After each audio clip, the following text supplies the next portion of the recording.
ఇక నుంచి హైదరాబాద్ లో మెట్రో ట్రైన్ లో టికెట్ లేకుండా ప్రయాణం చేయొచ్చు. నేను చెప్తోంది మీరు విన్నది నిజమే. హైదరాబాద్ మెట్రో ట్రైన్ యాజమాన్యం సరికొత్త రూల్ తీసుకురాబోతున్నట్టు తెలుస్తోంది.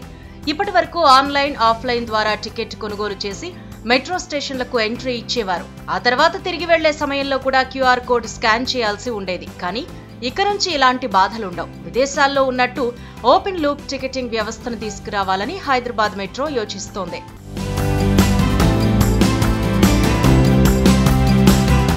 అన్నీ అనుకున్నట్టు జరిగితే వచ్చే సంవత్సరం ఈ విధానం అందుబాటులోకి వచ్చే అవకాశం ఉంది.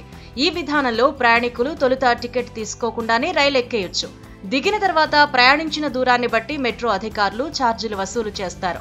ప్రస్తుతం ఉన్న క్లోజ్డ్ లూప్ టికెటింగ్ విధానంలో ముందే టికెట్ తీసుకోవాలి. ఫలానా స్టేషన్ కు టికెట్ తీసుకుని మధ్యలో మనసు మార్చుకుని ముందు స్టేషన్లో దిగితే బయటకు వెళ్లేందుకు టికెట్ అనుమతించదు. కాబట్టి స్టేషన్ సిబ్బందిని సంప్రదించాల్సి ఉంటుంది. ఓపెన్ లూప్ టికెటింగ్ వ్యవస్థ అమల్లోకి వస్తే ఇలాంటి బాధలుండవు. ఈ వ్యవస్థ అందుబాటులోకి వస్తే బస్సు, మెట్రో, ఎంఎంటీఎస్ అన్నింటిలోనూ ఒకే కార్డుతో ప్రయాణించవచ్చు. 2 ఏళ్ల క్రితం హర్యానాలో ఈ విధానాన్ని ప్రవేశపెట్టారు.